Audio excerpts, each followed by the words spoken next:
Fala galerinha, bora dar continuidade então aí no nosso assunto sobre metabolismo de carboidratos. E nessa videoaula a gente vai aprender um pouco mais sobre a gliconeogênese e a via das pentoses, ok? Relembrando aí o conceito, gliconeogênese é aquela rota metabólica que vai sintetizar a glicose a partir de fontes não glicídicas, ok? Se a gente for parar para pensar, algumas células do nosso corpo, como células cerebrais, eritrócitos, os testículos, a medula renal, tecidos embrionários, eles dependem exclusivamente de glicose. Aí vamos imaginar aqui comigo que o suprimento que a gente tem aí para uma demanda, vamos supor, por um dia, vamos pegar aqui como exemplo o cérebro. O cérebro ele tem uma necessidade diária para um adulto humano de cerca de 120 gramas de glicose. Ou seja, eu preciso de 120 gramas de glicose por dia somente para abastecer o tecido cerebral. Aí vamos fazer aqui uma continha rápida. Vamos pensar se as demandas que eu tenho aqui, na verdade os suprimentos que eu tenho aqui de reserva no meu organismo são capazes de suprir essa quantidade de glicose para esses tecidos que dependem exclusivamente de glicose. A glicose presente nos líquidos orgânicos, a gente pode citar principalmente no sangue, a gente tem cerca de 20 gramas de glicose para um indivíduo adulto. O glicogênio hepático, vamos lembrar que o glicogênio é um polissacarídeo de glicose, certo? De reserva energética animal, e ele está presente aí em dois tecidos, nos músculos e no fígado, certo? No tecido hepático, a gente tem aqui cerca de 80 a 150 gramas de glicose, isso quando a gente tem aí a capacidade máxima de reserva. E já o glicogênio muscular, ele chega a alcançar cerca de 400 gramas, correspondendo aí a 1, 2% em peso dos nossos músculos esqueléticos. Vamos imaginar então que eu tenho essas reservas para serem utilizadas aí, então, pelo nosso organismo, e a gente vai ver daqui a pouquinho que o tecido muscular ele tem aqui glicogênio, cerca de 400 gramas para ser utilizada, porém ele é utilizado exclusivamente nos músculos. Ou seja, aquela glicose proveniente do glicogênio muscular, ela não sai de dentro do músculo. Ou seja, aquela reserva que eu vou ter para ser utilizada em caso de jejum, imagine aí um indivíduo que entra num jejum prolongado. Um jejum aí, tem gente que, vamos supor, cerca de mais de um dia.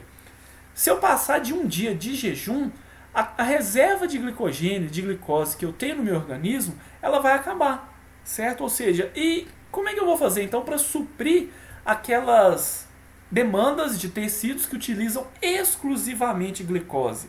Olha aqui, vamos fazer uma conta rápida.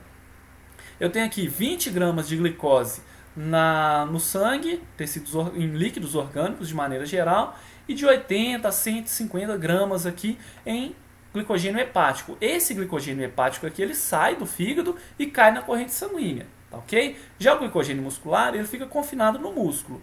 Ou seja, eu tenho aqui no máximo 170 gramas de glicose que eu posso ter aqui possíveis de serem utilizadas pelos tecidos que utilizam exclusivamente glicose. Imagine aqui comigo então se eu tiver um período maior do que um dia de jejum. A pessoa vai morrer? Não vai, certo? Existem aí um período maior de jejum que a pessoa consegue sobreviver, certo? E para isso, nosso organismo ele vai sintetizar então glicose a partir de precursores não glicídicos, num processo que a gente chama de gliconeogênese. Ou seja, o que a gente tem que ter em mente? Essa rota metabólica, a gliconeogênese, ela tem a função exclusiva de gerar glicose em períodos de jejum para suprir a necessidade daqueles tecidos que utilizam exclusivamente glicose, como células cerebrais, eritrócitos, medula renal, ok? Então essas células, esses tecidos precisam exclusivamente de glicose. E agora a gente vai tentar entender então como é que essa rota funciona, ok? A gliconeogênese, se a gente for pegar o termo lato da palavra, ela vai referir então a síntese de glicose de carboidratos a partir de fontes não glicídicas. Se a gente for pensar nas plantas, a fotossíntese é um processo de gliconeogênese. A fotossíntese ela vai fixar então o CO2, ou seja, uma fonte que não é glicídica, e ela vai transformar o CO2 em açúcar. É um processo de gliconeogênese, ok?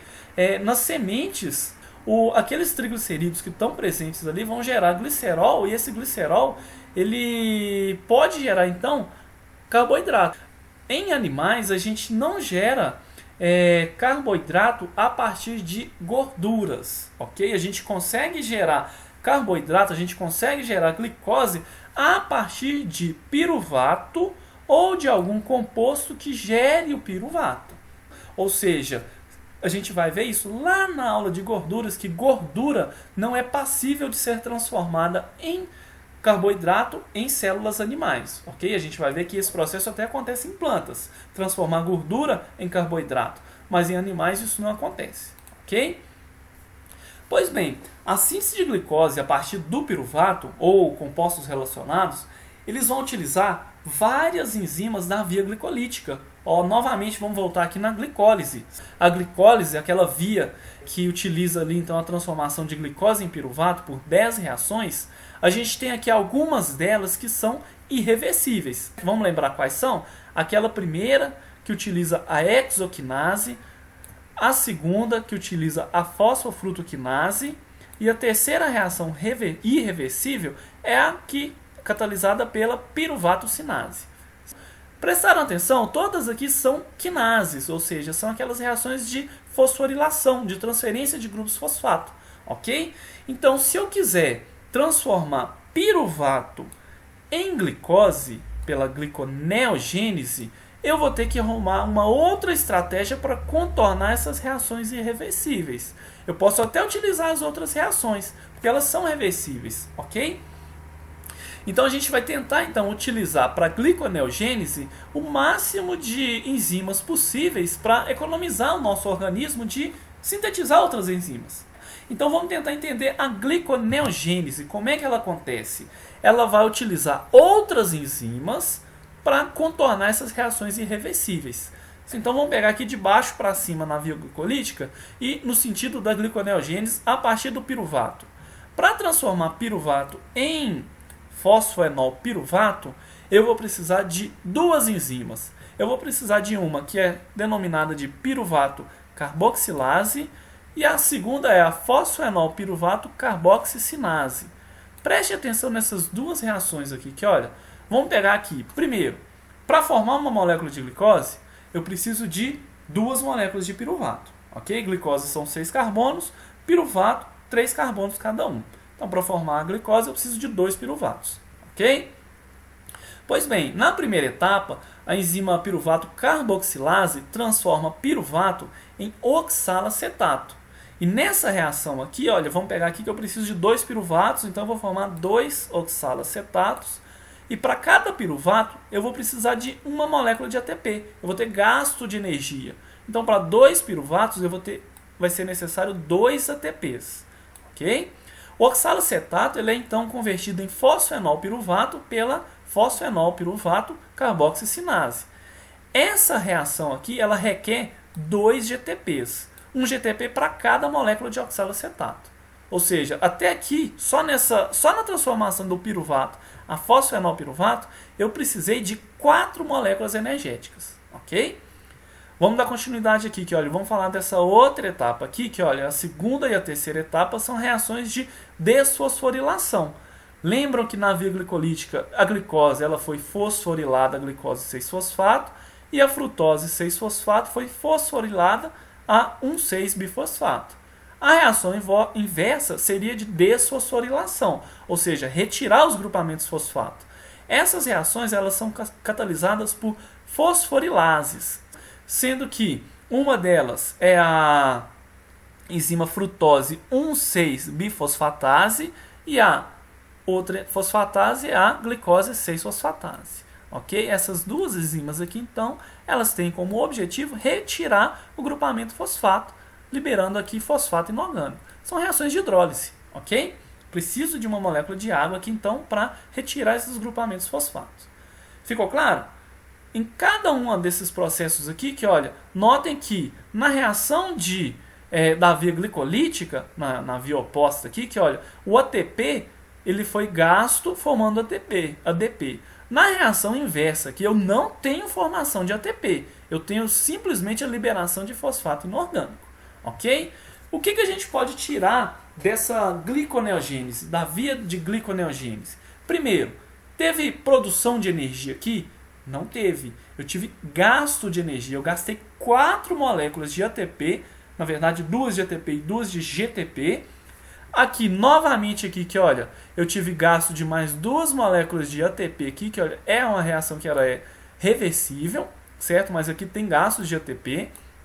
Então, no final das contas aqui, eu tive um gasto de 6 moléculas energéticas, além de ter gastado aqui, que olha, na reação aqui de transformação do 1,3-bifosfoglicerato em gliceraldeído 3-fosfato, também tive gasto aqui, que olha, de NADH, certo? Ou seja, é uma reação que ela é extremamente, uma rota metabólica que ela é extremamente dispendiosa, ela gasta muita energia para ser formada, certo? Para que a gente possa formar glicose. É um processo que ele é dispendioso. Logo, então, a formação aqui, ó, resumindo, a formação de uma molécula de glicose a partir de piruvato, ela vai requerer 4 moléculas de ATP, 2 de GTP e 2 NADHs. Lembrando, na reação de glicólise, a gente tem aí, então, a formação de 2 ATPs e 2 NADHs. Tá bom? Mas por que esse processo tão dispendioso ele é necessário para a célula? A gente acabou de ver que quando o fígado ele esgota seu suprimento de glicogênio, isso pode acontecer tanto no jejum prolongado, até mesmo numa prática de exercício físico vigoroso, a gliconeogênese ela é necessária, ela fornece a quantidade de glicose necessária para ser utilizada pelo cérebro, pelos eritrócitos e até mesmo pelos músculos, quando a gente não tem ali mais aquele estoque de glicogênio armazenado. Então é interessante a gente salientar que a gliconeogênese ela permite a síntese contínua de glicose, não apenas a partir do piruvato, mas também a partir de outros componentes que vão gerar o piruvato, certo? Pode ser ali intermediários do ciclo do ácido cítrico, eu posso citar alguns aminoácidos, ou seja, eu consigo produzir glicose a partir de proteína. Então, num processo de jejum muito prolongado, vai acontecer o que a gente conhece como inanição. Ou seja, é quando eu tenho ali a produção de glicose a partir de proteínas. Eu tenho perda de massa magra, eu tenho perda de proteínas. Então, aquela pessoa que fica num jejum muito prolongado, ela vai começar a perder proteína. Até mais mesmo do que as gorduras. Por quê? Porque eu tenho tecidos que utilizam exclusivamente glicose como fonte de energia. Então, eu preciso dar um jeito. Meu organismo tem que dar um jeito, então, para se manter vivo. Ok? Lembrando que gliconeogênese acontece principalmente no fígado. Tá bom? Então, pessoal, o que a gente tem que ter em mente também? A via glicolítica e a gliconeogênese são vias opostas, né? Uma degrada a glicose, a outra forma a glicose, e elas precisam ser controladas de modo que uma não aconteça ao mesmo tempo que a outra, tá bom? Isso é necessário para a gente manter os níveis de ATP praticamente constantes dentro da célula.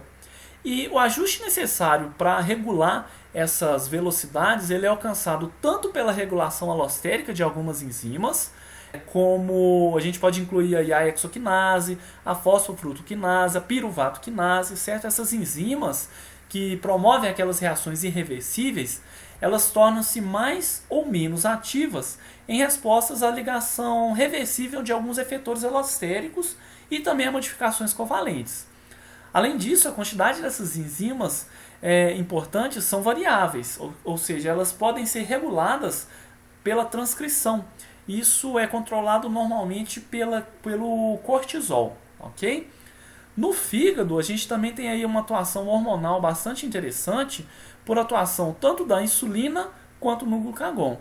No fígado, a insulina ela vai ativar a oxidação, né, da glicose 6-fosfato a piruvato e posteriormente a acetil-CoA, o qual pode ser destinado aí à síntese de ácidos graxos. A gente vai ter uma aula mais para frente para falar disso, tá?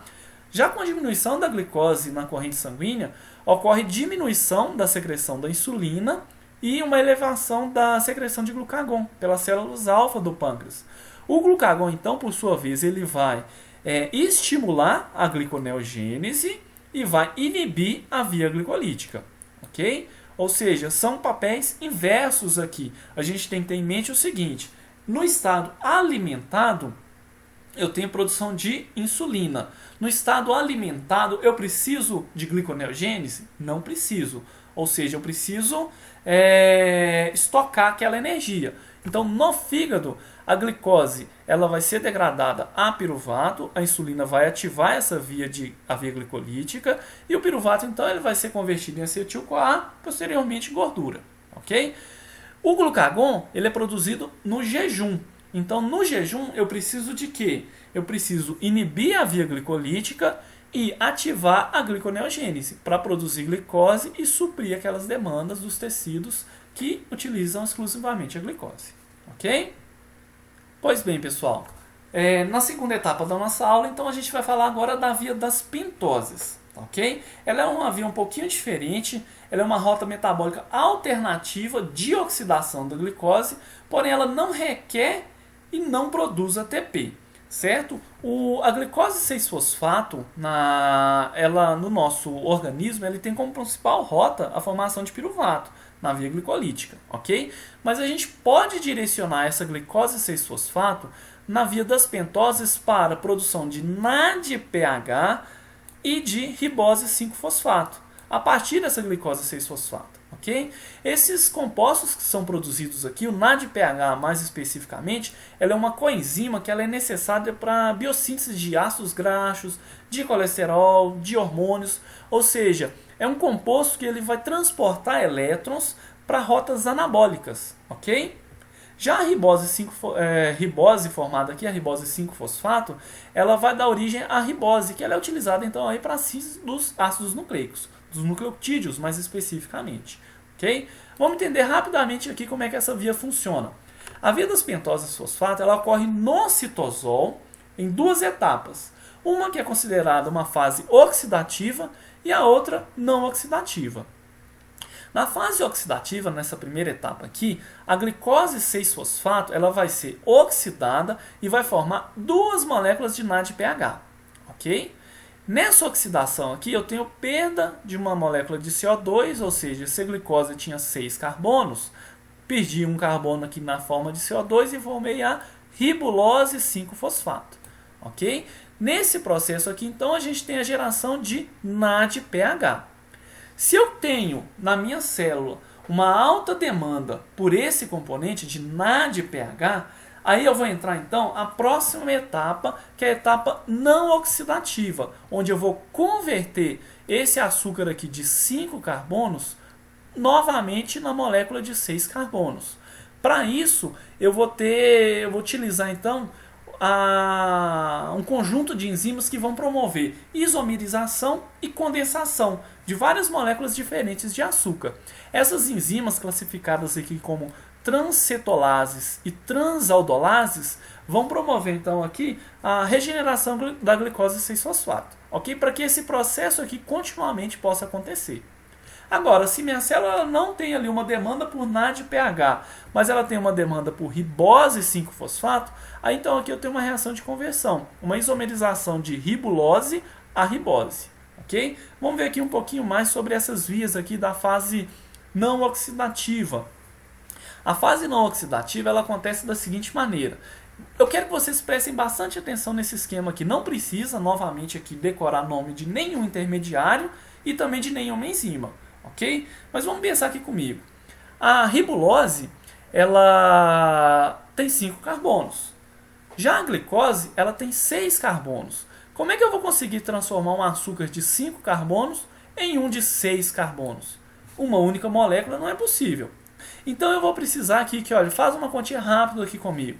Eu vou precisar de 1, 2, 3, 4, 5, 6 moléculas de açúcares com 5 carbonos para transformar em 1, 2, 3, 4, 5 moléculas de açúcares com 6 carbonos. No final, se a gente for fazer o balanço aqui, eu tenho um número conservado de carbonos. Eu tenho 6 açúcares com 5 carbonos, sendo transformado em 5 açúcares com 6 carbonos, certo? Então, nessas reações aqui, que olha, nesse conjunto de reações, a gente tem aqui a transferência de grupos entre os açúcares. Olha, a primeira reação, olha, eu tenho aqui 2 açúcares com 5 carbonos, a ribose e a xilulose. Esses dois açúcares aqui, por ação da transcetolase, eu tenho transferências de 2 grupos de carbonos. Então aqui um açúcar que era 5 ficou com 7 carbonos e o outro ficou com 3, certo? E assim sucessivamente, a gente tem transferências de grupos de carbonos aqui até formar os açúcares com 6 carbonos, ok? No final, eu tenho aqui para cada 6 moléculas de açúcares, eu consigo formar novamente 5 moléculas de açúcares com 6 carbonos. Por que eu estou falando isso? Porque na via das pentoses, pessoal, a via oxidativa eu tenho liberação de CO2. Então, para que essa via aqui, olha, eu consiga transformar novamente a ribulose 5-fosfato em glicose 6-fosfato, para que ela possa novamente continuar acontecendo, eu preciso então fazer essa jogada de isomerização.